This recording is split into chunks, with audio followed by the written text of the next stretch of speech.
نحمده ونستعينه ونستغفره ونعوذ بالله من شرور أنفسنا ومن سيئات أعمالنا من يهده الله فلا مضل له ومن يضلل فلا هادي له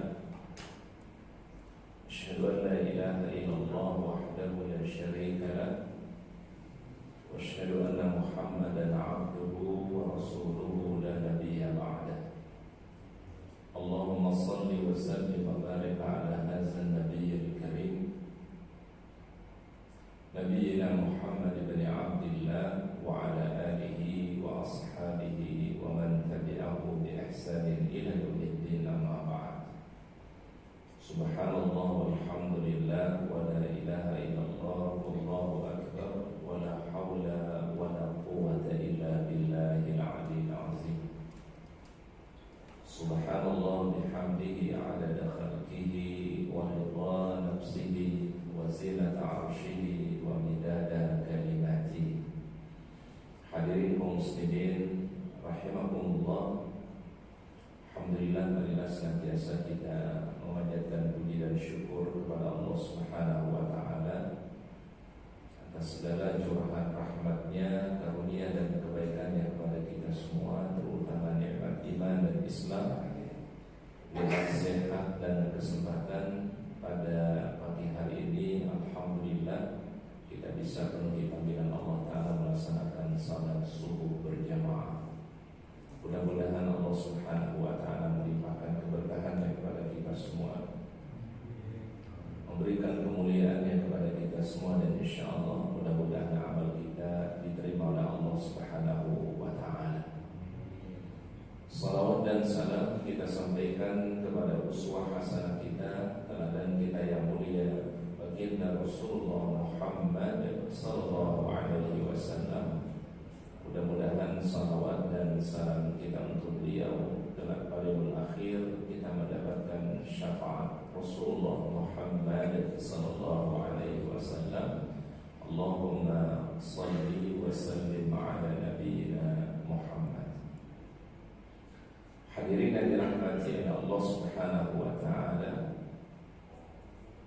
sebelum kita memasuki kajian kita, ada satu petunjuk dari Rasulullah sallallahu alaihi wasallam dalam satu hadis sahih. Beliau mengatakan, "Man radiya billahi rabban wa bil islami dinan wa bi Muhammadin sallallahu alaihi wasallam nabiyyan falahu ridha." Barang siapa yang ia ridha kepada Allah Subhanahu wa taala, dia ridha Allah Ta'ala sebagai Rabbnya, dia ridha Islam sebagai agamanya, dan dia ridha Nabi Muhammad sallallahu alaihi wasallam sebagai Nabi atau Rasulnya, falahu ridha, maka Allah Ta'ala mencurahkan keridhaan kepadanya. Maka kemudian dari hadis ini para jemaah, kita dianjurkan oleh baginda Rasul setiap di pagi hari dan juga di setiap sore hari kita dianjurkan untuk membaca kalimat raditu billahi rabban wa bil islami dinan wa bi Muhammadin sallallahu alaihi wasallam nabiyya. Di dalam riwayat yang lain, wa bi Muhammadin sallallahu alaihi wasallam nabiyyan wa rasulan. Jadi ada dua riwayatnya. Riwayat yang pertama, raditu billahi rabban wa bil islami dinan wa bi Muhammadin sallallahu alaihi wasallam nabiyyan. Ini riwayat yang pertama. Riwayat yang kedua, raditu billahi rabban wa bil islami dinan wa bi Muhammadin sallallahu alaihi wasallam nabiyyan wa rasulan. Dan insyaallah apabila kita ucapkan kalimat ini, doa ini di setiap pagi hari dan sore hari, Rasul katakan falahur ridha, Allah Ta'ala curahkan keridhaannya kepada kita semua. Jadi mudah-mudahan ini kita biasakan, kita dawamkan di pagi hari dan juga di sore hari, atau sering disebut dengan zikir pagi dan zikir petang. Baik, kita akan lanjutkan bahasan kita dari kitab Bidayatul Mustahid tentang fikih 4 mazhab. Kita akan memasuki al-mas'alatul ula, masalah yang pertama atau poin yang pertama, al-wudu'u limassil mushaf, berwudu bagi orang-orang yang menyentuh mushaf Al-Quran. Hal hadhihi at-taharatu syartun fi mashil mushaf am la? Apakah bersuci di sini merupakan syarat menyentuh Al-Quran atau tidak? Jadi ini dibuka oleh muallif, oleh pengarang dengan kalimat pertanyaan, ya. Hal hadhihi at-taharatu syartun, apakah tahar di sini merupakan syarat fi masil mushaf amla, pada menyentuh Al-Quran atau tidak, mushaf Al-Quran atau tidak? Fadhahaba Malikun wa Abu Hanifah wa Syafi'i ila annaha syartun fi masil mushaf. Telah berpendapat oleh Imam Malik, Imam Abu Hanifah dan Imam Asy-Syafi'i ila annaha syartun fi masil mushaf. Sesungguhnya berwudu itu atau bersuci itu, taharah itu merupakan syarat ketika seseorang menyentuh Al-Quran atau mushaf. Ini menurut jumhur ulama, Imam Malik, Imam Abu Hanifah dan Imam Asy-Syafi'i. Wa dhahaba ahlul zahiri, dan telah berpendapat oleh penganut mazhab az-zahiri, yaitu Dawud az-zahiriyah, ila annaha laysat bisyartin fi dzalika, bersuci itu tidak menjadi syarat ketika menyentuh mushaf Al-Quran. Ini pendapat Imam Abu Dawud az-zahiri atau mazhab az-zahiriyah. Jadi ada dua mazhabnya, mazhabul jumhur, ya, jumhur ulama, Imam Abu Hanifah, kemudian Imam Malik, Imam Asy-Syafi'i. Tentu di sini masuk juga Imam Al-Hambali, ya. Tapi mungkin ada penulis mungkin lupa mencantumkan, ya. Ila annaha syartun fi masil mushaf, itu merupakan syarat di dalam menyentuh mushaf. Wasabbabu fi ikhtilafihim, dan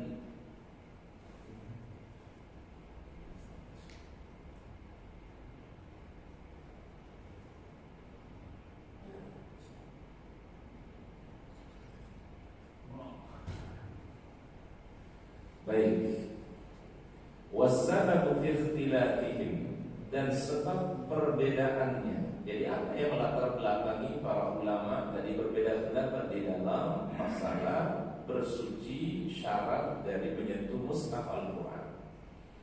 Taraddudu mafhumi qaulihi ta'ala, yaitu terjadinya ada beberapa pemahaman mengenai satu ayat di dalam Al-Quran yang Allah Subhanahu wa ta'ala sebutkan, la yamassuhu illa al-mutahharun, ya. La yamassuhu illa al-mutahharun, tidak boleh menyentuh mushaf itu illa al-mutahharun, kecuali orang yang telah disucikan oleh Allah. Jadi ini ayat yang kemudian menjadikan terjadi perbedaan pandangan di antara ulama mazhab. Ayatnya sama, Pak. La yamassuhu illa al-mutahharun. Baina an yakuna al-mutahharuna hum banu Adam. Sebagian ulama memahami yang disebut dengan mutahharun itu adalah banu Adam, yaitu manusia. Wa baina an yakuna humul malaika, dan ada juga yang memahami yang disebut dengan al-mutahharun di ayat ini adalah bukan manusia, tapi yang disebut adalah al-malaika, yaitu para malaikat. Jadi kata mutahharun, sebagian yang memahami maknanya adalah manusia, sebagian memaknanya adalah para malaikat-malaikat yang mulia. Wa baina an yakuna hadzal khabaru mafhumu an-nahy. Sebagian ulama memahami ayat ini redaksinya adalah dipahami sebagai larangan. Berarti dilarang seseorang menyentuh Al-Quran.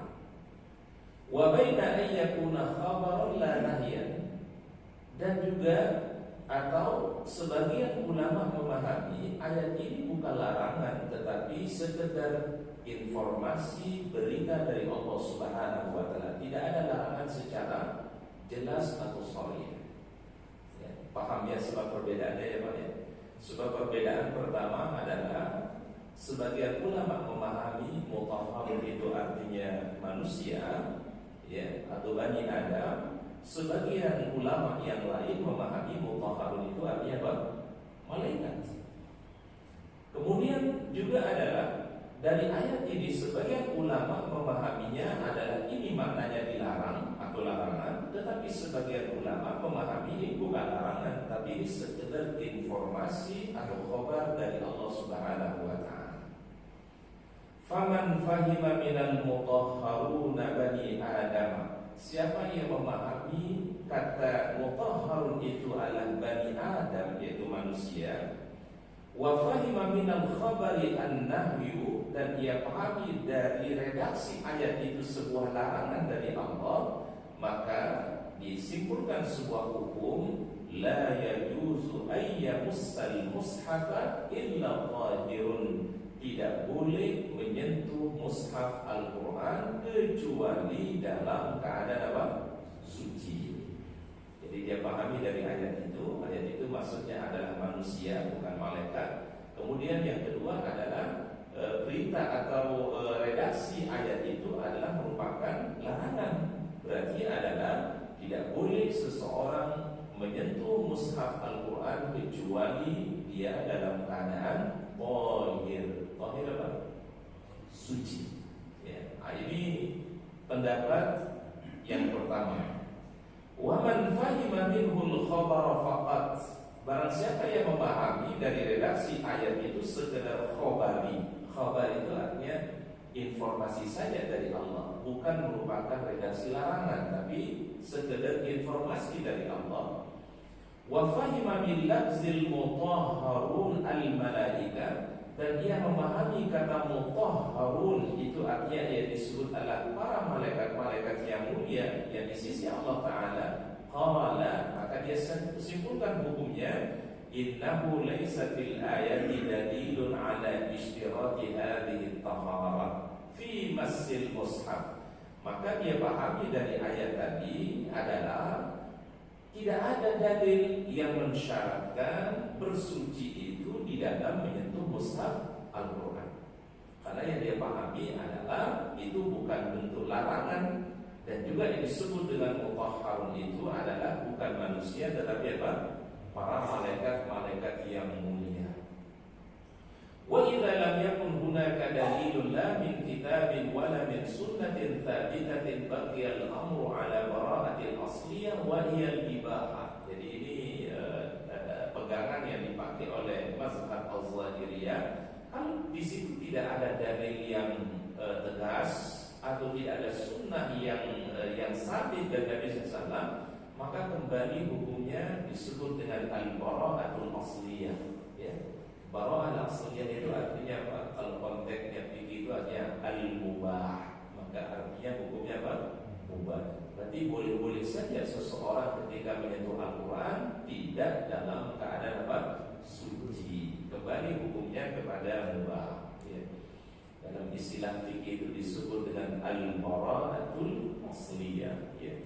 Nanti faedah ini juga sering dipakai dalam bab muamalat, ya, di mana kaidahnya berbunyi al-aslu fil amri al-ibahah. Asal sesuatu itu hukumnya adalah mubah, kecuali nanti ada dalil yang mengatakan itu hukumnya haram atau hukumnya makruh dan seterusnya. Tapi asal hukumnya adalah kembali hukumnya kepada hal yang mubah. Wa qad ihtajjal jumhur li mazhabihim. Tentu jumhur ulama memiliki dasar, memiliki pegangan, dan pegangan sangat kuat. Di hadis Amr bin Al-Hazm, ya, berdasarkan riwayat hadis dari Amr bin Hazm radhiyallahu anhu. Nabi sallallahu kataba, suatu ketika Nabi sallallahu alaihi wasallam pernah menulis satu surat kepada para sahabat. Isi surat beliau apa? La yamassul Qur'ana illa tahirun. Tidak boleh menyentuh Al-Qur'an itu illa kecuali tahirun, orang yang sudah bersuci. Jadi di sini kalau kita lihat dari ilmu nahunya apa? Jadi maf'ul bih-nya di depan, kata fa'ilnya atau subjeknya di belakang. Ya, jangan sampai salah dibaca ya Pak. Kalau dibacanya la yamassul Qur'anu illa tahiran, tadi beda maknanya. Ya, tapi di sini la yamassul Qur'ana. Jadi objeknya di depan. Biasanya kan objek ada di belakang, Pak. Ya. Subjek kemudian baru objek. Tapi kalau di sini objeknya di belakang. Ya. Dari mana kita tahu dia objek ini, Pak? Karena dia harokatnya fathah. La yamassul Qur'ana, ya, tidak boleh menyentuh Quran illa kecuali tahirun. Berarti tahirunnya fa'il muakhar. Jadi ada maf'ulun muqaddam, ada fa'il muakhar. Jadi terkadang di dalam bahasa itu redaksi subjek bisa di depan, subjek bisa di belakang, objek bisa di belakang, objek juga bisa di depan. Contoh misalnya kayak di di surah Al-Fatihah.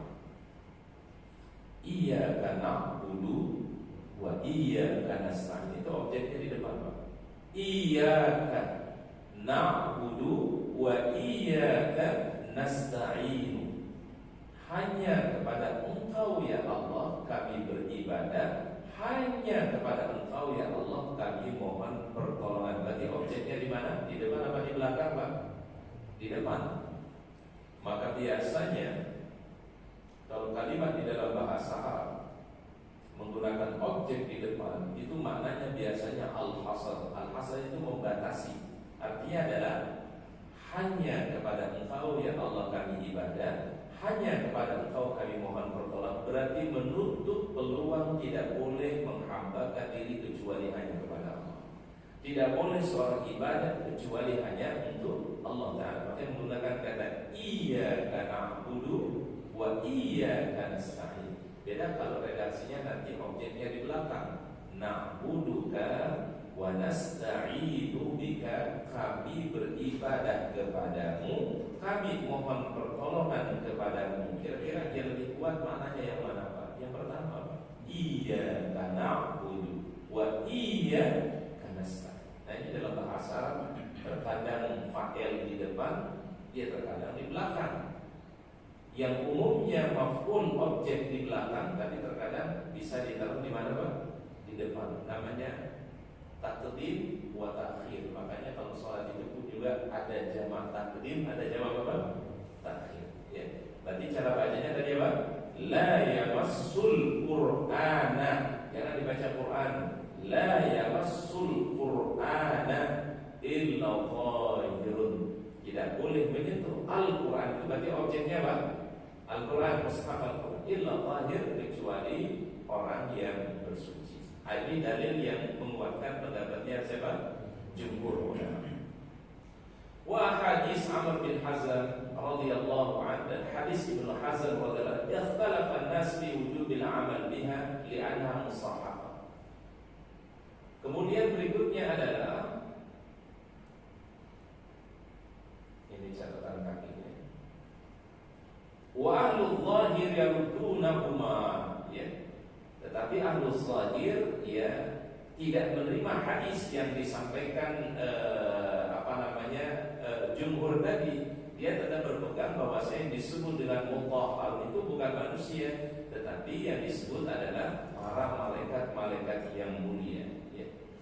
Wa rakhasa Malikun, ya, telah memberikan rukhsah. Rukhsah itu apa ya, Pak? Rukhsah keringanan. Malikun oleh Imam Malik lissibyani, bagi anak-anak di mas'il mushaf, ya, ketika menyentuh mushaf ala ghairu tuhrin, dalam keadaan tidak bersuci. Berarti hanya anak-anak yang belum balik, kata Imam Malik, diberikan rukhsah boleh menyentuh Al-Quran walaupun tidak dalam keadaan apa? Suci.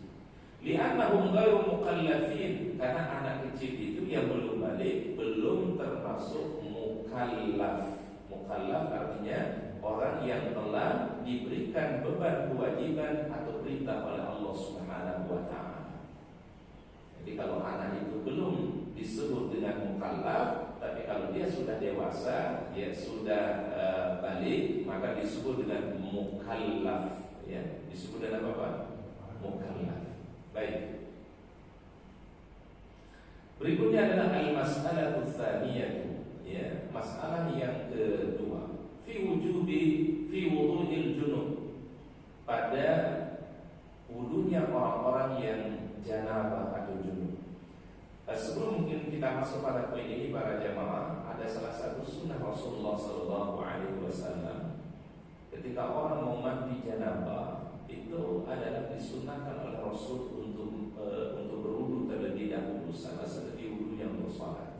Ya. Jadi ketika kita mau mandi janabah, maka dianjurkan oleh Rasulullah SAW agar seseorang wudu terlebih dahulu, ya, kemudian baru melaksanakan yang namanya mandi janabah. Dan juga Rasulullah SAW memberikan anjuran atau sunnah ketika orang mau tidur di malam hari, maka Rasul berpesan kepada seorang sahabat, tawaddu akan salat, ya, adalah engkau berwudu sama seperti engkau berwudu untuk salat. Jadi memang kebiasaannya baginda Rasul selalu dalam keadaan apa? Berwudu, ya. Bahkan diceritakan oleh para ulama, para nabi-nabi terdahulu itu adalah orang-orang yang selalu menjaga wudunya, ya. Dan ini mungkin perlu kita lakukan juga, ya, perlu kita dakwahkan, kita upayakan selalu dalam keadaan bersuci atau berwudu. Kita keluar rumah upayakan dalam keadaan berwudu. Kita hatta beraktivitas mungkin bukan dalam kaitannya ibadah mahdoh secara langsung, ya, selalu dalam keadaan bersuci ataupun dalam keadaan berwudu. Dan insyaallah banyak fadilah-fadilah yang kita akan dapatkan kalau kita selalu dalam keadaan berwudu atau dalam keadaan suci, ya. Ikhtalafan nasu fi ijabil wudu 'ala al-junubi fi ahwal, ya. Telah terjadi perbedaan para ulama di dalam keharusan berwudu bagi orang yang junub fi ahwalin, dalam beberapa keadaan. Jadi terjadi perbedaan para ulama, ya, tentang wajibnya wudu atau anjurannya wudu bagi orang yang apa? Junub, ya, fi ahwal, di dalam beberapa keadaan. Ahaduha, ya, salah satunya kata para ulama, idza arada ayyanama wa huwa junubun, seseorang yang ingin istirahat di malam hari, wa huwa junubun, sedangkan keadaannya masih dalam keadaan apa? Junub, ya. Fazahabal jumhur, maka berpendapat oleh para ulama jumhur, ila istihbabihi duna wujubihi, kata para ulama jumhur, Imam Malik, Imam Syafi'i, Imam Hambali dan Imam Maliki mengatakan istihbabu, disunnahkan, duna wujubihi, tetapi tidak menjadi hukumnya wajib. Jadi misalnya, mohon maaf, ada seseorang suami istri bercampur sebelum dia istirahat. Apakah ketika dia mau istirahat pada malam hari itu, sedangkan dia dalam keadaan masih junub, adalah wajib berwudu atau tidak? Menurut jumhur ulama adalah hukumnya sunnah, tetapi tidak menjadi wajib. Ini menurut saya Bapak jumhur ulama. Wa zahaba ahlu zahir liwujubihi, tetapi menurut ahlu zahir ila wujubihi, wajib dia wudu seseorang yang dia ketika ingin mau tidur di malam hari sedangkan dalam keadaan junub, maka wajib baginya adalah melakukan apa? Wudu sebelum dia tidur. Li subuti dzalika 'ani Nabi sallallahu alaihi wasallam, karena ada sebuah riwayat dari Nabi sallallahu alaihi wasallam min hadis Umar, ya, disebutkan di dalam hadis Umar bin Khattab radhiyallahu anhu, annahu dzakara li Rasulillah sallallahu alaihi wasallam, disebutkan bahwasanya Rasulullah sallallahu annahu tisibu janabatun minal lail, baginda Rasulullah sallallahu dalam keadaan junub di malam hari. Faqala Rasulullah sallallahu alaihi wasallam, Ya, kemudian Rasulullah sallallahu alaihi wasallam bersabda, "Tawadda wa ghsil dzakaraka tsumma nam." Apa kata Nabi sallallahu kepada Umar? Ya, tawadda. Tawadda artinya apa? Wudu. Ini kalimat mudah ya, Pak. Tawadda. Wa ghsil dzakaraka, dan basuhlah kemaluanmu. Tsumma nam, kemudian istirahatlah. Ini satu hadis dulu dari Rasulullah SAW kepada sahabat Umar bin Khattab, tawadda wa ghsil dzakaraka tsumma nam. Ya. Wa huwa aidan marwiyun min tariqi Aisyah, dan itu juga hadis diriwayatkan dari jalur Aisyah radhiyallahu anha. Jadi hadis Umar bin Khattab tadi itu juga ada jalur riwayatannya dari Ummahatul Mukminin Aisyah radhiyallahu anha. Wa dhahaba al-jumhur ila hamlil amri bidzalika 'ala nadbi. Ya, kenapa jumhur ulama mengatakan hukum wudu bagi orang yang junub sebelum ia tidur itu hukumnya sunnah? Karena membawa perintah tadi bukan hukumnya wajib, tetapi hukumnya jatuhnya menjadi apa? Sunnah. Kita pernah bahas pekan lalu, Pak, perintah itu di dalam bahasa Arab ada 3 hukumnya. Ya. Perintah bisa maknanya wajib, perintah bisa maknanya sunnah, perintah juga bisa maknanya mubah. Ada berapa, Pak? Ada 3. Kalau ada redaksi kata perintah, ya, ada 3 kemungkinan maknanya. Pertama bisa maknanya wajib, kemudian yang kedua bisa maknanya sunnah, tetapi juga yang ketiga bisa maknanya hukumnya apa? Mubah. Maka di sini jumhur ulama memahami hadis tadi, hadis Umar bin Khattab tadi, dan juga dalam riwayat Aisyah radhiyallahu anha yang disebut oleh Nabi sallallahu tawadda wa ghsil, itu bukan wajib, tetapi adalah hukumnya jatuhnya sunnah.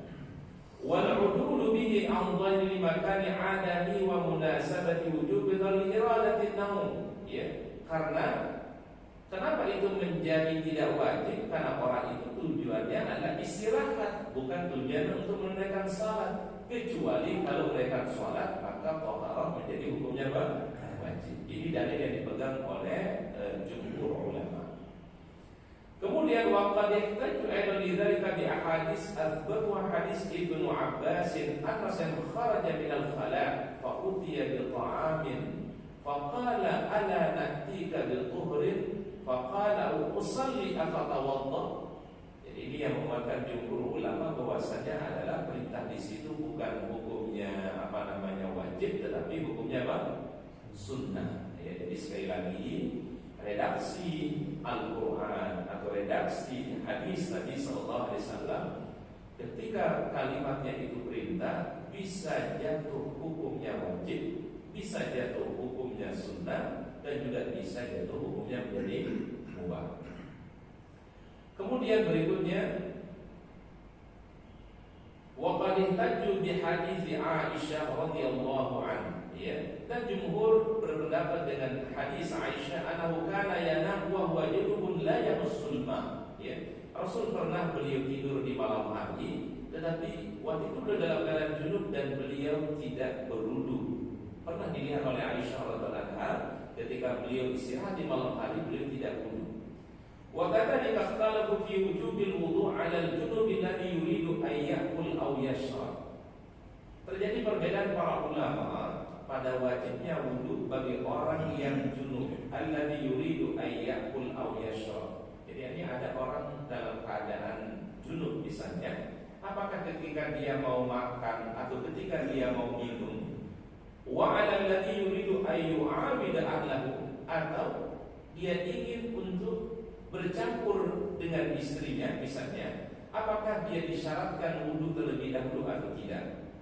Faqala al-jumhur, ya, pendapat jumhur ulama, fi hadza kullu bi isqatil wujub, ya, ini adalah menggugurkan kewajiban untuk berwudu li'adami munasabati at-taharati li hadhihi al-asya', karena tidak ada hubungan secara langsung taharah dengan hal-hal ini. Tidak ada hubungannya dengan makan, tidak ada hubungannya dengan minum, atau tidak ada hubungannya dengan bercampur suami istri. Maka selama tidak ada hubungan menurut jumhur ulama, maka tidak menjadi kewajiban orang itu wudu terlebih dahulu. Maka jumhur ulama mengatakan hukumnya adalah sunnah. Wadhalika anna taharata, karena sunnah taharah itu menurut jumhur ulama innama furidat fi syara' li ahwali ta'zim. Itu diperintahkan karena dalam keadaan mengagungkan sesuatu atau memuliakan sesuatu. As-salati, seperti misalnya apa? Salat. Maka karena salat itu perkara yang agung, perkara yang sangat besar di sisi Allah Ta'ala, maka disyaratkan yaitu dalam keadaan seseorang berwudu terlebih dahulu. Tapi yang lainnya, mau makan, mau minum, itu tidak menjadi satu apa? Kewajiban. Wa aidan limakan ta'arudil athari fi dzalika, dan juga ada perbedaan athar dalam hal itu, ya. Wa dzalika ruwiya anhu sallallahu annahu amara al-junuba idza arada ay yu'awida alu ayyatawadda. Ada sebuah riwayat athar apabila seseorang ingin bercampur dengan bercampur suami istri, ayyatawadda, hendaklah dia berwudu terlebih dahulu. Ada sebuah riwayat ini yang mungkin jadi pegangannya Ahlul Zahir, ya, Daud al-Zahiri. Wa ruwiya anna kana yujami'u thumma yu'awidu wa la yatawadda. Tapi Rasulullah SAW pernah bercampur dengan istri beliau, kemudian beliau melakukan bercampur lagi dengan pasangannya wala yatawadda, dan beliau tidak mengulangi wudu. Artinya dia tidak berwudu. Berarti di sini adalah tidak menjadi keharusan, tidak menjadi kewajiban, yaitu berwudu ketika orang mau bercampur dengan apa? Dengan istrinya. Wa kadzalika ruwiya anhu man'ul akli wasyurbi lil hatta yatawadda. Ya. Jadi walaupun ada satu riwayat misalnya, ya, ada larangan makan dan minum bagi orang yang junub sehingga dia berwudu terlebih dahulu. Jadi orang yang junub misalnya dia tidak makan dan tidak minum kecuali dia harus wudu terlebih dahulu. Wa ruwiya anhu, ya, dan diriwayatkan tentang hal itu ibahatu zalika, itu kembali hukumnya mubah. Boleh-boleh saja.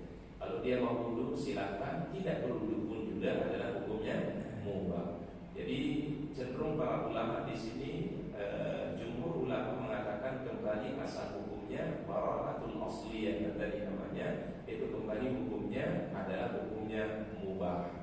Mubah itu artinya boleh-boleh saja, boleh untuk dilakukan, boleh juga untuk ditinggalkan, bukan menjadi satu keharusan. Nah, jumhur ulama inilah yang menjadi pegangannya. Sedangkan Daud al-Zahiri mengatakan adalah hukumnya pada lima wajib, ya, wajib dia untuk dia berwudu ketika dia misalnya mau istirahat, atau kemungkinan dia mau makan minum setelah dia dalam keadaan junub, maka dalam mazhab Zahiri itu hukumnya adalah wajib. Baik, al-mas'alatul tsalitsah, masalah yang ketiga, al-wudhu li tawaf. Apakah wudu itu menjadi syarat ketika tawaf atau tidak? Ya, apakah wudu menjadi syarat untuk tawaf atau tidak? Zahaba Malikun wa Syafi'iyyu ila ishtiratil wudu fi tawaf. Pendapat Imam Malik dan pendapat Imam Syafi'i, ishtiratul wudu fi tawaf, disyaratkan dalam keadaan ketika orang melakukan apa? Tawaf. Karena tawaf itu adalah satu rangkaian ibadah yang diperintahkan oleh Allah Subhanahu wa taala melilingi Ka'bah Baitullah sebanyak 7 putaran. Dan orang tawaf itu kan Pak sebenarnya mengingatkan kita satu titik yang disebut oleh Allah Ta'ala dalam Al-Quran, wa ma khalaqtul jinna wal insa illa liya'budun. Tidak aku ciptakan jin dan manusia kecuali hanya untuk ibadah kepada Allah. Berarti tawaf itu sebagai simbol kedudukan seorang hamba kepada Allah Ta'ala. Ini makna yang pertama, ya. Jadi ada konsentrasi kita beribadah itu hanya Allah. Kemudian yang kedua, ternyata tawaf itu adalah merupakan sunnatul makhluk, sunnahnya seluruh makhluk. Bahkan kata para ulama, sel-sel yang ada di dalam tubuh kita itu juga melakukan yang namanya tawaf. Dan tawafnya itu adalah melawan arah jarum jam, ya.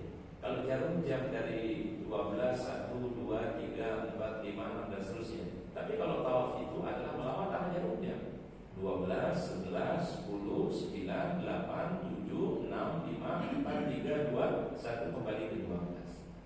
Ya. Dan ini ada salah satu hikmahnya kata para ulama. Tawaf itu adalah bagian daripada taqarruban ila Allah. Makanya di zaman Nabi SAW dulu orang-orang jahiliyah pun tawaf. Cuma cara tawaf mereka kata Al-Quran dalam keadaan tidak berpakaian, ya. Kemudian mereka bertepuk tangan, ya. Maka ketika datang syariat Islam yang dibawa oleh Rasulullah SAW, orang-orang yang tawaf itu disyaratkan sitrul aurah, ya. Pertama adalah menutup aurat. Yang kedua adalah mengisi tawaf itu dengan zikrullah, zikir-zikir kepada Allah Ta'ala. Kalau dulu orang jahiliyah tawaf tidak berzikir, malah dia bertepuk tangan dan seterusnya. Kemudian di antara rukun Yamani dan Hajar Aswad, Rasul memberikan anjuran atau sunnah, doanya cuma satu. Di antara rukun Yamani, satu apa? Hajar Aswad. Rabbana atina fid dunya hasanah wa fil akhirati hasanah wa qina azaban. Itu hanya diulang-ulangi ketika dari rukun Yamani sampai Hajar Aswad. Tapi dari Hajar Aswad sampai rukun Yamani, doa-doanya bebas. Ya. Boleh kita baca subhanallah walhamdulillah wa la ilaha illallah wallahu akbar, subhanallah bihamdihi subhanallahil azim, atau kita membaca istighfar, membaca Al-Quran, berdoa, silakan, itu bebas, ya. Jadi tidak ada apa istilah doa khusus yang mesti dibaca waktu tawaf.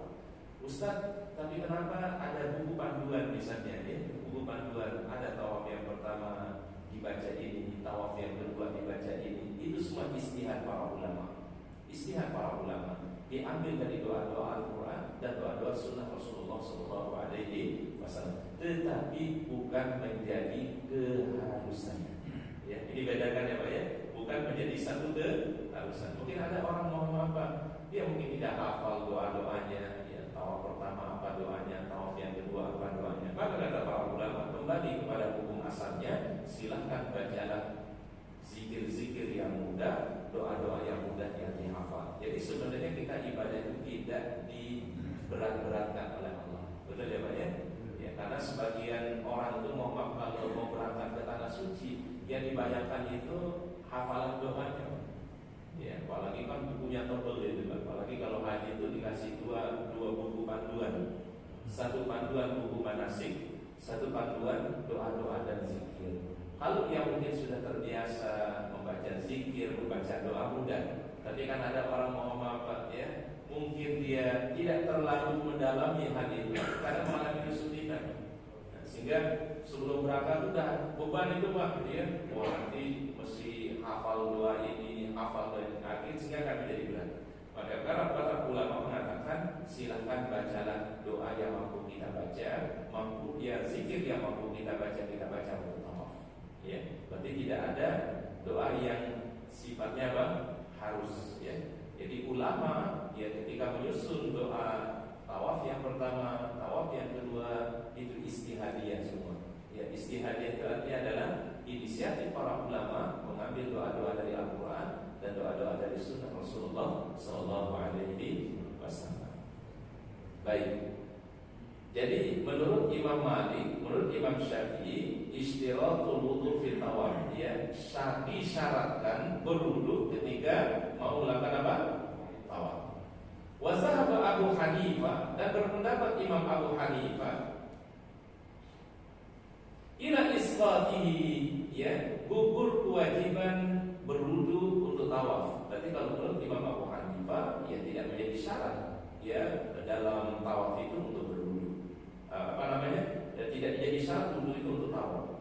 Wa sababul ikhtilafi, yang menjadi sebab perbedaannya jumhur dengan Imam Abu Hanifah adalah taraddudut tawaf baina ayyul haka hukmu bi hukmi shalat aw la yulhaq. Apakah tawaf itu adalah sama seperti sholat atau tawaf itu tidak sama dengan sholat? Nah, ini jadi sebab perbedaannya Pak. Ada yang memahami tawaf itu adalah sama dengan sholat, tapi ada yang memahami ya tawaf itu adalah ibadah tersendiri, tidak sama dengan apa? Sholat. Ya. Wa dzalika annahu thabata anna sallallahu mana al-haidhi at-tawafa kama mana'aha as-salat. Ada sebuah riwayat yang disebutkan oleh Rasulullah SAW, beliau melarang wanita yang haid at-tawaf, yaitu untuk melakukan apa? Tawaf. Makanya wanita yang dalam keadaan datang bulan itu nggak boleh tawaf. Kama mana'aha as-salat, sebagaimana wanita yang haid juga adalah dilarang untuk melakukan apa? Salat. Ini berarti dalil dipakai oleh siapa, Pak? Dalil dipakai oleh siapa, Pak? Jumhur ulama, ya, Imam Asy-Syafi'i, Imam Maliki dan Imam Al-Hambali. Wa dzalika fa ashbaha as-salati min hadhihi al-jihah. Maka kalau kita perhatikan di sini, tawaf itu punya kemiripan dengan apa? Salat, ya. Maka karena dia punya kemiripan dengan sholat, disyaratkan kalau orang mau tawaf maka dia dalam keadaan bersuci atau tahar. Waqad jaa fi ba'dil athar tasmiyatul tawaf salatan, ya. Dan terdapat dalam sebagian athar, dalam sebagian riwayat, tasmiyatul tawaf salatan, penamaan tawaf itu digunakan dengan kata salat. Jadi kalau kita cari di dalam beberapa riwayat dari hadis-hadis Nabi sallallahu dan ungkapan-ungkapan bahasa Arab, terkadang penamaan tawaf itu disebut dengan apa? Salat. Berarti di sini tawaf dan salat punya kesamaan atau punya kemiripan. Wa hujjatu Abu Hanifah, ya. Sedangkan dalilnya Imam Abu Hanifah atau hujjah Imam Abu Hanifah, annahu laisa kullu syai'in min al-haid fatashatun fi fi'lihi. Tidak semua sesuatu yang dilarang itu karena ada haid kemudian tahar menjadi syarat perbuatannya. Idza tafal haidu, ya, ketika haidnya sudah hilang, qas-shaumi 'inda jumhur, yaitu seperti puasa bagi jumhur ulama, ya. Jadi artinya adalah shaum itu menjadi wajib selama orang itu dalam keadaan dia suci. Tapi kalau sudah hilang dia punya haid, maka hilang juga itu tadi menjadi kewajiban puasa. Tapi kalau dia dalam keadaan haid, maka puasa itu menjadi hukumnya tidak boleh. Tetapi hujah yang dipakai oleh Abu Hanifah itu lemah sekali, ya.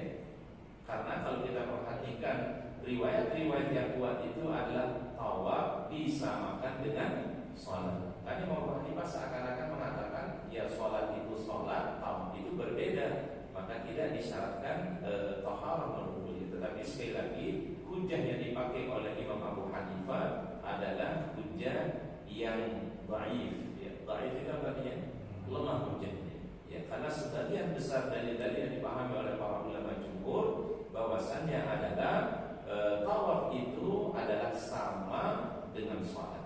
Makanya kan Allah Subhanahu wa taala sebutkan di dalam Al-Qur'an, janganlah kalian untuk melarang mereka untuk tawaf ke Baitullah, ya, lit-taifin wal 'akifin wa ruk'is sujud, ya. Ya, di mana bagi orang-orang yang beriman itu adalah merupakan salah satu anjuran bagi dia untuk menunaikan salat, menunaikan tawaf, dia ruku dan dia sujud. Bahkan ada salah satu anjuran para jamaah, kalau kita misalnya berada di tanah suci, itu yang dianjurkan justru memperbanyak tawaf, ya. Memperbanyak apa? Tawaf, ya.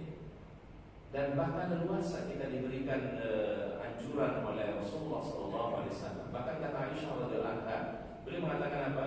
Ketika aku berada di tanah suci, kata beliau, aku lebih fokus untuk memperbanyak tawaf. Diperbanyak banyak apa? Karena di situ ada doa-doa yang istimewa, ada doa-doa yang dijawab oleh Allah Subhanahu wa taala. Dan di situ diperkuat dengan hadis yang mengatakan setiap langkah orang yang tawaf itu Allah taala hapus kesalahannya, kemudian ditulis kebaikan baginya dan diangkat derajatnya oleh Allah Subhanahu wa taala. Ya. Dan ada anjuran dari Nabi sallallahu alaihi wasallam ketika orang tawaf itu adalah memperbanyak memohon yang terbaik di sisi Allah, baik urusan duniawi, urusan agama atau urusan ukhrawinya, ya. Karena tawaf itu sama saja dengan apa? Salat. Cuma yang bedanya kata Nabi, kalau salat itu enggak boleh sambil berbicara, tetapi kalau tawaf boleh orang berbicara. Itu aja bedanya, ya. Tapi jangan juga mau apa tawaf dari tahun pertama sampai tahun 7 ngobrol terus, Pak.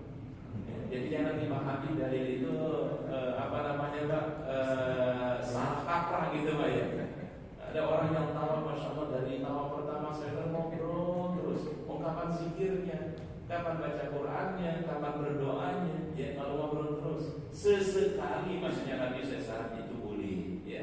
Nah, jadi artinya adalah sholat dilarang di dalamnya berbicara. Kalau tawaf orang tidak dilarang untuk berbicara. Itu aja perbedaannya. Tetapi secara umum adalah di dalam salat dan tawaf itu ada kesamaan, yaitu disyaratkan seseorang dalam keadaan apa? Dalam keadaan suci. Nah, ini ada kasus seperti ini misalnya. Bagaimana hukumnya seorang wanita? Ini biasanya banyak terjadi di musim haji. Bagaimana halnya seorang wanita yang sampai hari-hari terakhir mau kepulangannya ke tanah air masih dalam keadaan datang bulan? Bisa terjadi? Bisa terjadi, Pak? Bisa. Dan bahkan ini banyak informasi kalau orang di tanah suci itu ternyata terkadang karena mungkin faktor stres, faktor beban ya, akhirnya masa haidnya tidak normal. Bahkan sampai ada informasi di Indonesia dia sudah pakai suntik menahan haid, ternyata di sana keluar juga.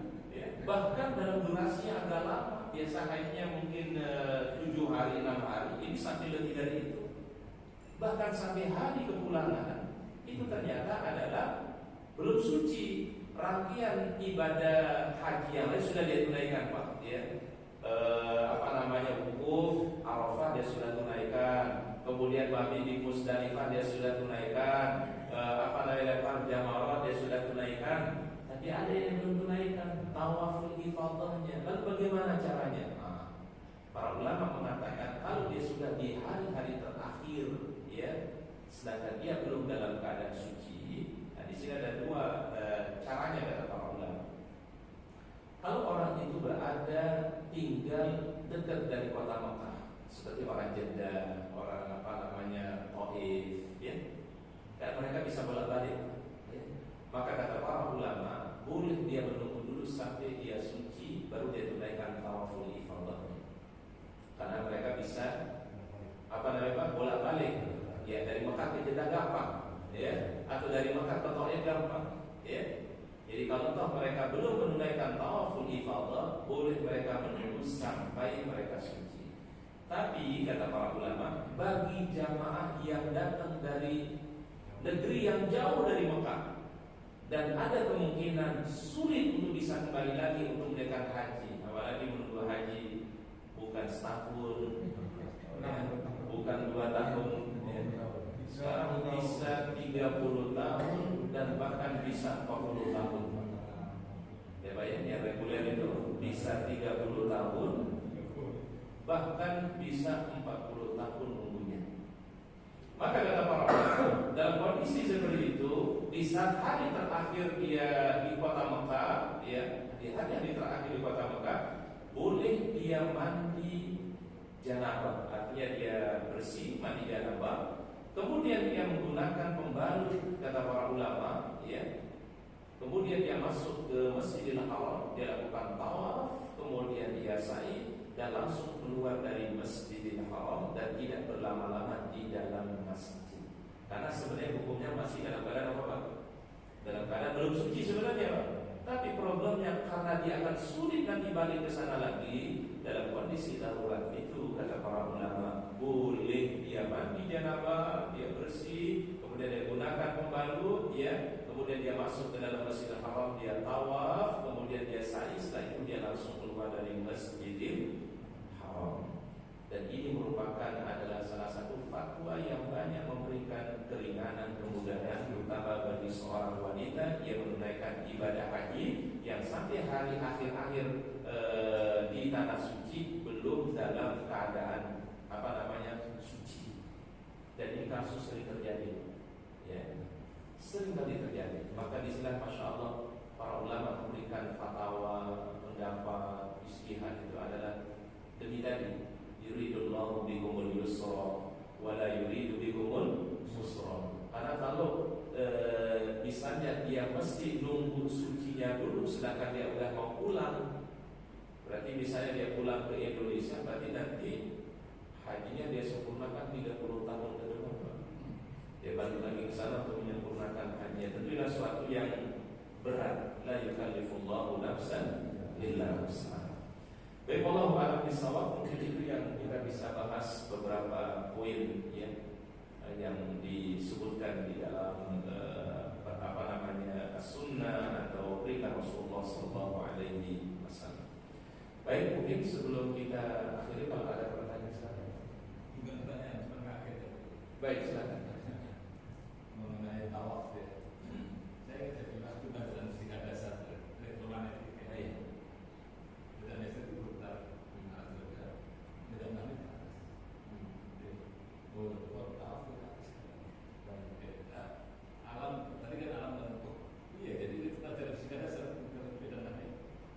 Ini harus listrik tidak nanti ke atas.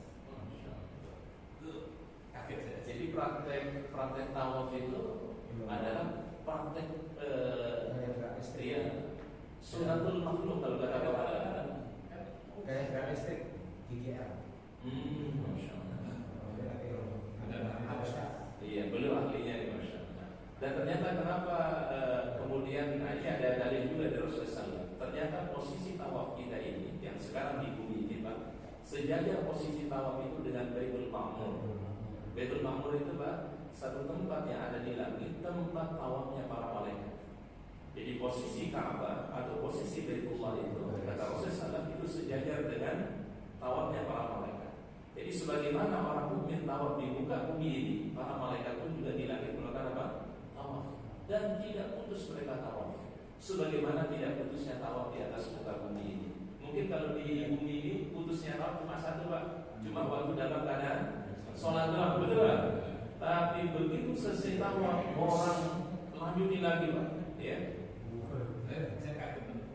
Iya, di singkat dasar Alhamdulillah, dan ini meyakinkan kita bahwasanya apapun yang diperintahkan oleh Allah, apapun yang ditunjukkan oleh Rasulullah SAW pasti adalah merupakan suatu yang hak, ya, suatu yang benar, ya. Dan bahkan terbukti mungkin di zaman Nabi itu tidak sebutkan apa hikmahnya, apa maknanya kan Pak ya. Karena kalau dulu orang-orang dahulu itu kan kalau di zaman Nabi ya mungkin kalau sudah diperintahkan sama Rasulnya sami'na wa ata'na gitu Pak ya. Tidak banyak apa namanya Pak? Tidak banyak A-nya, tidak banyak ini gitu Pak ya. Tapi dengan kemajuan teknologi, dengan majunya peradaban sekarang ini justru membuktikan semua apa yang diberitakan oleh Allah, semua yang diberitakan oleh Rasulullah ternyata banyak hikmahnya. Baru sekarang ditemukan Pak, padahal ini sudah dipraktekkan di zaman Rasulullah SAW. Sama halnya ada orang yang kenapa orang tidur itu membalikkan badannya di sebelah kanan. Rasul sudah sebutkan apa hikmahnya, apa manfaatnya, tidak. Tapi yakin kalau para sahabat itu kalau sudah dikasih tahu mana biasa bina wapana, ya mereka dengar, mereka patuhi. Nah, tetapi dengan terus berkembangnya peradaban manusia, dicarilah hikmah-hikmahnya apa nih? Hikmah daripada kok tidur itu disunahkan berbaring ke mana Pak? Nah, ya, karena posisi jantung kita ada di sebelah mana? Sebelah kiri. Kalau orang tidurnya ke sebelah kiri, itu jantungnya tertekan, ya sehingga dia tidak leluasa untuk bernafas dan seterusnya. Maka membalikkan badan ke kanan itu adalah salah satu sunnah Nabi SAW. Jadi temuan-temuan seperti ini semakin meyakinkan kita akan kebenaran Al-Quran dan kebenaran Sunnah Rasulullah SAW. Wallahu a'lam bishawab. Baik, ya silakan. Assalamualaikum warahmatullahi wabarakatuh. Waalaikumsalam. Ketika kami dulu haji, ini terkait masih masalah yang belum zaman dulu. Ketika menunggu, kan ada haji tamattu ya. Setelah selesai umroh, kemudian menunggu haji. Atau selesai haji kemudian belum pulang. Nah, ada sebagian ustaz yang menyarankan perbanyaklah umroh, sehingga banyak yang kembali ke tanah. Tetapi di sisi lain ada yang beberapa ustaz mengatakan perbanyaklah tawaf saja. Nah, kira-kira yang mana itu? Sebenarnya dua hal ini masing-masing diambil dalilnya. Pertama, kalau dia mengatakan melakukan umroh setelah umroh yang pokok, itu mengambil dalil dari hadis Nabi al-umratu ilal umrati kafaratul lima bainahum. Dari ibadah umroh berikutnya menghapus dosa di antara keduanya. Jadi ketika orang melakukan umroh yang kedua, ya setelah umroh yang utama, kita mengambil dalil dan ini dijadikan satu pegangan oleh Imam An-Nawawi. Tetapi sebagian ulama memahaminya dari hadis Aisyah. Kalau hadis Aisyah mengatakan perbanyak tawaf. Paham Pak ya? Jadi sebagian riwayat Imam Nawawi mengatakan lakukanlah tawaf atau perbanyaklah umrohmu. Tapi riwayat dari Aisyah radhiyallahu anha adalah memahami adalah dianjurkan memperbanyak apa? Perbanyak tawafnya. Jadi sebenarnya ini dua hal yang tidak masalah. Ya, ada yang memilih dia lakukan umroh setelah umroh yang utama, ya karena itu sunnah hukumnya. Maka ada namanya tanjim, ada namanya corona, ada namanya Hudaybiyah, itu tetap miqat.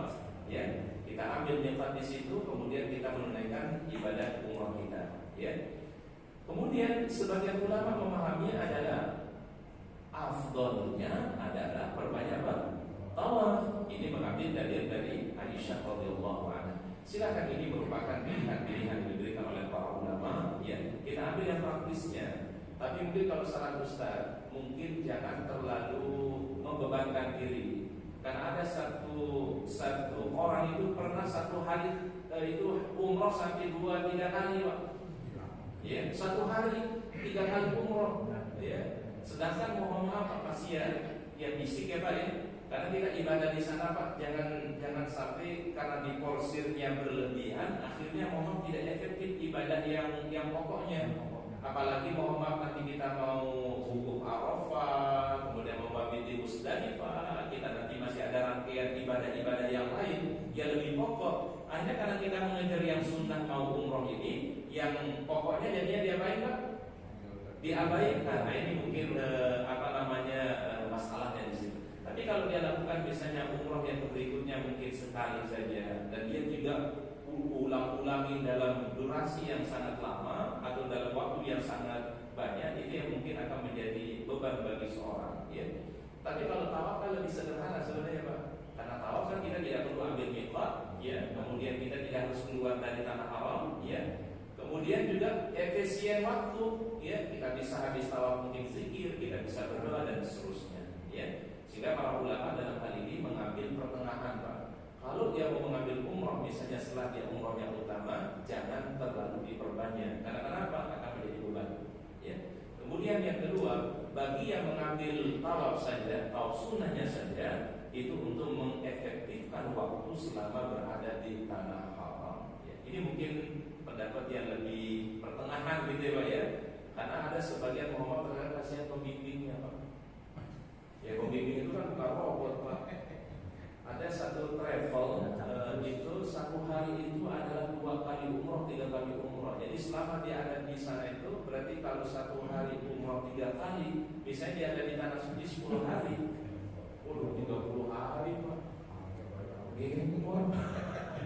Nah ini hanya membuat hal-hal yang lebih utama jadi diabaikan. Ya itu mungkin catatan pentingnya. Kasihan pembimbingnya, kasihan yang Pak yang menjadi pendampingnya. Mungkin kalau jamaah semangat aja Pak. Ya tapi kasihan pembimbingnya, kasihan ustaznya dan seterusnya. Wallahu a'lam bishawab. Baik, mungkin itu bisa kita kaji. Ada yang silakan.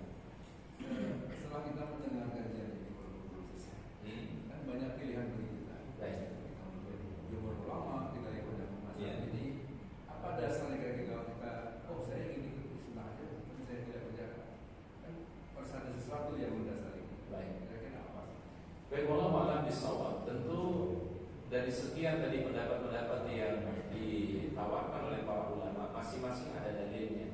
Tapi nanti tidak kita lihat dalilnya adalah mana yang lebih sahih. Sahih itu artinya yang lebih kuat dasarnya, yang lebih kuat dalilnya. Ya. Nah itu yang jadi pegangan kita. Dan itu yang kita yakini bisa kita amalkan. Tetapi tetap menghormati yang mungkin berbeda pandangannya dengan kita. Nah, itu mungkin prinsipnya Mas. Ya. Jadi ambil dalil yang sahih. Kan ingat para ulama mazhab ini tidak pernah fanatik ya Pak ya. Tidak pernah Imam Abu Hanifah mengatakan wahai kaum muslimin ikutilah aku. Enggak. Imam Malik kemudian mengatakan wahai kaum muslimin ikutilah pendapatku tidak. Imam Syafi'i mengatakan wahai kaum muslimin ikutilah pendapatku tidak. Ya, jadi patokannya adalah berpegang kepada pendapat para ulama ini pun juga harus kembali kepada mana dalil yang lebih kuat yang kita yakini yang disahih dalilnya. Karena yang namanya yang terbatasan para ulama terdahulu ya. Di satu sisi mungkin ulama ini dalilnya kuat, tapi mungkin di masalah yang lain dalilnya lemah. Itu hal yang wajar. Tapi di pendapat yang lain, oh ini yang lemah tadi pendapatnya di sini, tapi di masalah ini dia pakai dalil yang kuat. Tetapi mungkin ulama yang di sini dalil yang pakai adalah lemah pendapatnya. Nah ini tetap dalam konteks bahwa para ulama itu adalah mustahil. Mustahil itu apa Pak? Orang yang berusaha, beristihad. Namanya beristihad, kalau sesuai istihadnya mendapatkan 2 pahala, tapi mungkin kalau tidak sesuai istihadnya tetap mendapatkan 1 pahala atau 1 kebaikan. Kan mereka ulama mustahil, Imam Abu Hanifah, Imam Malik, Imam Syafi'i, Imam Hambali. Nah, bagaimana cara mensikapinya Ustaz? Kita ambil mana yang kita yakini dan yang lebih kuat dari sekian pilihan-pilihan tadi kan banyak yang kita tahu tadi. Oh ulama ini begini dalilnya, oh ulama ini begini dalilnya. Mana yang lebih kita kuatkan dalilnya berdasarkan hadis yang sahih dari Rasulullah Sallallahu Alaihi Wasallam. Paham ya Pak? Ya betul. Boleh ngambil yang ringan. Saya paling ringan aja. Itu namanya talfik, namanya dalam fikih. Talfik itu Pak cari-cari yang mudah, cari-cari yang bukan yang aja Pak. Ini enak, yang enak aja diambil. Di sini yang ambilnya enaknya, yang sini enak. Ya, dia tidak mau perhatikan dalilnya apa kuat atau tidak. Jadi sebenarnya adalah boleh orang itu mengambil dari beberapa mazhab selama yang itu diakibat pendapatnya adalah sahih dari Rasulullah Sallallahu Alaihi Wasallam hadisnya. Ya, paham ya Pak ya? Jadi sekali lagi tidak ada istilah fanatik terhadap mazhab, tetapi kita mesti bermazhab. Ini bedakan Pak. Ya. Kita tidak fanatik kepada mazhab, tetapi dalam beramal itu pasti kita memakai apa? Mazhab. Karena mazhab inilah yang kemudian memahamkan kita tentang Al-Quran, memahamkan kita tentang hadis Rasulullah Sallallahu Alaihi Wasallam. Jadi paham ya Pak ya? Pertama prinsipnya, mohon maaf, pertama prinsipnya tidak fanatik terhadap mazhab, tetapi kita mesti bermazhab. Karena kenapa? Yang kita lakukan dalam amal yang kita pasti dia ada di mazhab Abu Hanifah, mungkin ada di mazhab Maliki, mungkin ada di mazhab Syafi'i, atau mungkin ada di mazhab Al-Hambali, bahkan ada di mazhab dan Az-Zahiri tadi. Ya banyak. Karena dan Az-Zahiri ini masih bingkainya Ahlus Sunnah wal Jamaah. Mungkin perlu dihindari kalau fikihnya di luar Ahlus Sunnah wal Jamaah. Ya. Karena terkadang mohon maaf ada satu buku ini ternyata itu fikihnya bukan fikih Ahlus Sunnah wal Jamaah. Bukunya namanya Fikih 5 Mazhab. Itu ada di buku itu.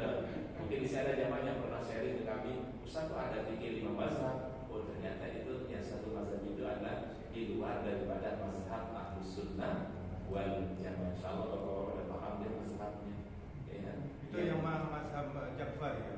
Iya, Al-Ja'fariyah. Al-Rafidah. Al-Rafidah. Ya, maka kita lebih cenderung kepada 4 mazhab yang kita yakini, yaitu mazhab Ahlus Sunnah wal Jamaah. Abu Hanifah, Imam Malik, Imam Syafi'i dan Imam Al-Hambali. Jadi prinsipnya tadi tidak fanatik terhadap mazhab, tetapi kita pasti merujuk kepada mazhab. Pasti kita bermazhab. Mungkin Imam Abu Hanifah, mungkin Imam Malik, mungkin Imam Syafi'i ataupun Imam Al-Hambali. Ya Pak ya. Itu bedanya Pak. Ya. Jadi dalam memahami dalil itu adalah pasti kita merujuk kepada mazhab tadi. Baik, wallahu a'lam bishawab. Mungkin dia kita bisa bahas. Kita akhiri doa kafaratul majlis. Subhanallah wa bihamdika, asyhadu an la ilaha illa anta, astaghfiruka wa atubu ilaik. Assalamualaikum warahmatullahi wabarakatuh.